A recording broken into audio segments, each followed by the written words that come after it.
los divisores de corriente y veamos qué es esto. Lo primero que debemos saber es que un divisor de corriente no es más que un circuito comúnmente paralelo que permite que las corrientes se puedan dividir. Es una corriente que llega a un nodo y por lo tanto tiene que dividirse. Lo común es que sean dos resistencias, pero pudieran ser más de dos resistencias o impedancias.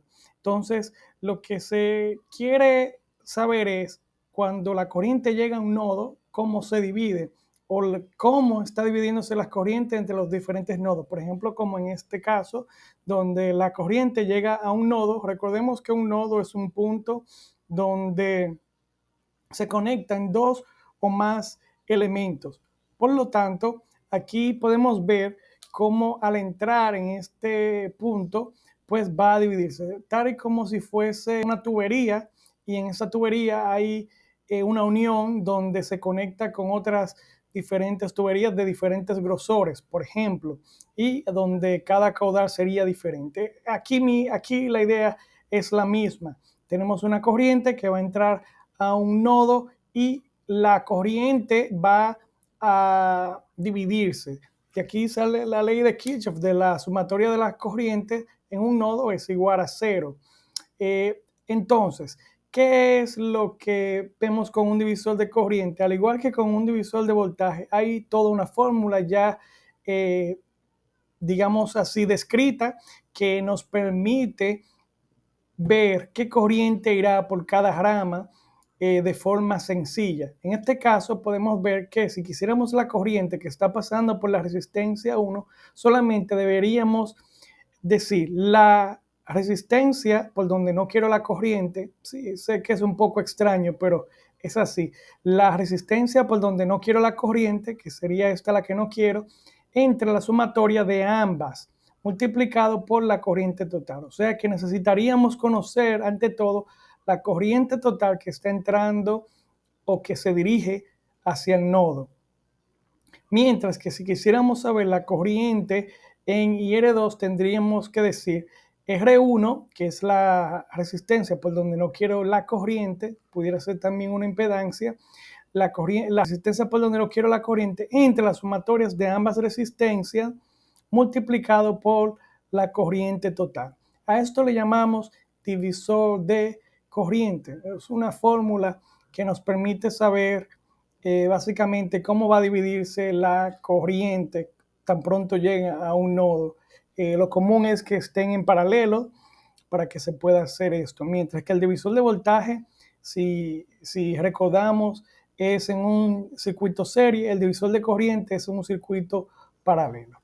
Aquí podemos ver que como tal, este circuito, pues lo que vemos que tiene varias ramas que están en paralelo. Recordemos que hablamos de un circuito paralelo cuando tenemos dos nodos en común. Si hay dos nodos en común, por ejemplo, esta y esta resistencia R1 y R2 tienen el nodo de arriba en común, porque aunque parece que es una raya, realmente es todo eso, es el mismo punto.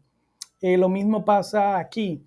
Si pudiéramos ver, este también es otro nodo, por lo tanto, R1 y R2, dos nodos en común, pero también R3 y todas las que estuvieran ahí. Entonces, lo que tenemos que encontrar cuando hay más de dos, porque vimos anteriormente, este de aquí, se aplica solo cuando hay dos ramas en paralelo. Si hay más de dos ramas en paralelo, entonces debemos aplicar esta fórmula que es la corriente, nos va a decir la corriente en la rama que yo quiero o en la resistencia que yo quiero, y eso va a ser igual.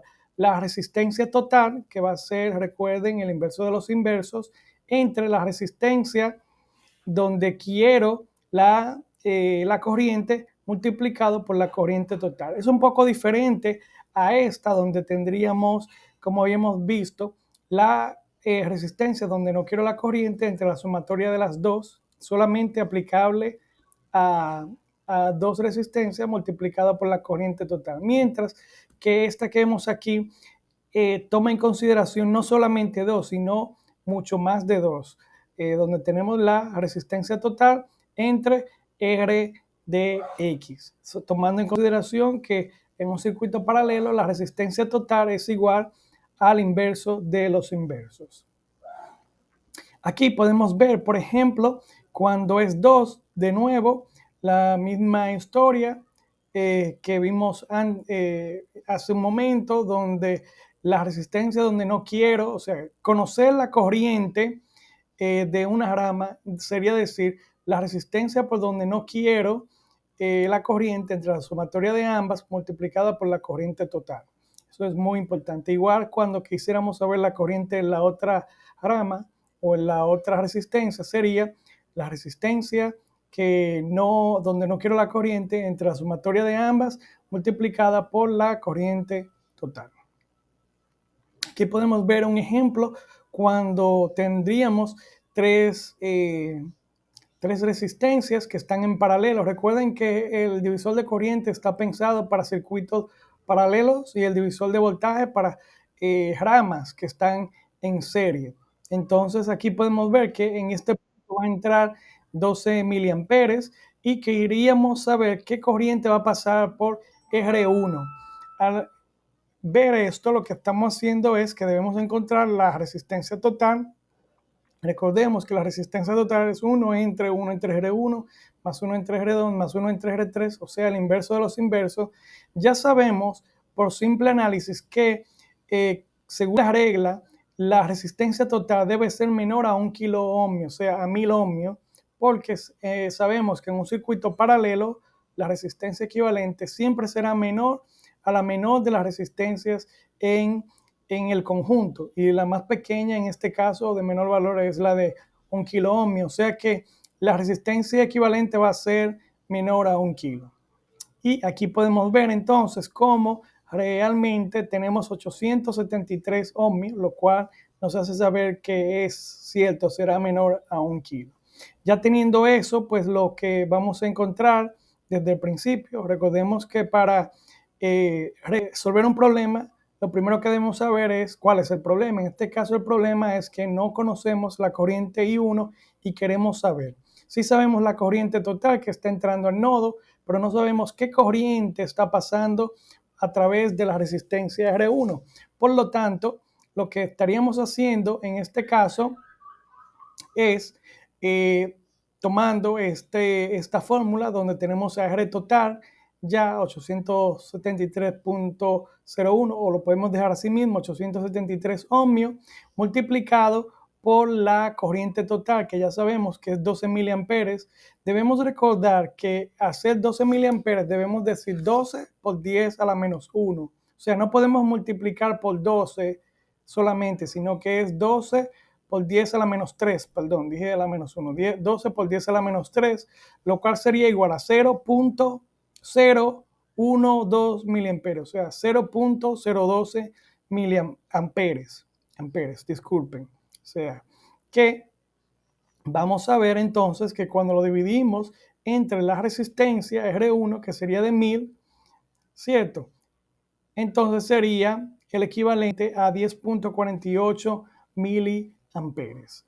Entonces aquí podemos ver cómo tenemos esto. En este caso particular se dejó de esta forma planteado porque como mili es 10 a la menos 3 y kilo es 10 a las 3, pues de alguna forma digamos que se van a estar eliminando uno con otro, pero lo que deberíamos hacer realmente es decir 837 por 0.012 amperes entre 1000. Esa es la forma correcta, y después si quisiéramos llevarlo de regreso a 1000 amperes, pues podemos hacerlo. Eso es bueno tenerlo en cuenta para evitar cometer errores básicos. Aquí podemos ver entonces cómo aplicar en este segundo ejemplo la fórmula cuando tenemos dos resistencias solamente. Sabemos cuál es la corriente que está entrando al nodo y podemos decir muy bien, en este caso el problema es que queremos la corriente en I2. Si es así, lo que debemos de decir, la resistencia por donde no quiero la corriente, que en este caso sería 4 kilo ohmios, entre la sumatoria de ambas resistencias. Recordemos, esto solo aplica para dos resistencias, la que hicimos antes aplica para toda la cantidad de resistencias que tengamos, pero esta solamente aplica para 2. Entonces, multiplicado por la corriente total, que en este caso son 6 amperes, que desde el punto de vista práctico 6 amperes es mucha corriente, ¿cierto? Es capaz de lesionarnos en dicho caso, pero bueno, más de lo práctico sería entonces aquí tomar en consideración esto y vamos a ver que es 0.33 multiplicado por 6, o sea que por aquí va a estar pasando 2 amperes. Si fuéramos a hacer este circuito de forma práctica, deberíamos tomar en consideración la potencia de la resistencia, porque si no tomamos la potencia de la resistencia, lo más seguro es que cuando multipliquemos I al cuadrado por R, ¿cierto? O, o perdón, y exacto, I al cuadrado por R o voltaje por corriente nos puede dar una potencia muy elevada y si la resistencia no es suficiente potencia desde que lo conecte, pues se va a quemar. Recuerden que estos ejercicios tienen valores, pero tal vez no están pensados para que lo llevemos a cabo en la realidad. Pero cuando vamos a hacer un circuito a la realidad, tenemos que tomar en consideración no solamente la corriente que va a pasar a través de ellos, sino la potencia que van a disipar para evitar que se quemen o sufran algún tipo de lesión o se caliente. Aquí podemos ver lo mismo cuando tomamos en consideración la otra fórmula, que es de 2 o más, donde tenemos a R total entre R2. Cualquiera de las dos que apliquemos está bien, nos dará el mismo resultado, donde vamos a estar viendo que en ambos nos va a decir que por aquí, por esta resistencia 2, habrá entonces 2 amperes que estarán pasando por la resistencia de 8 kilo ohmios o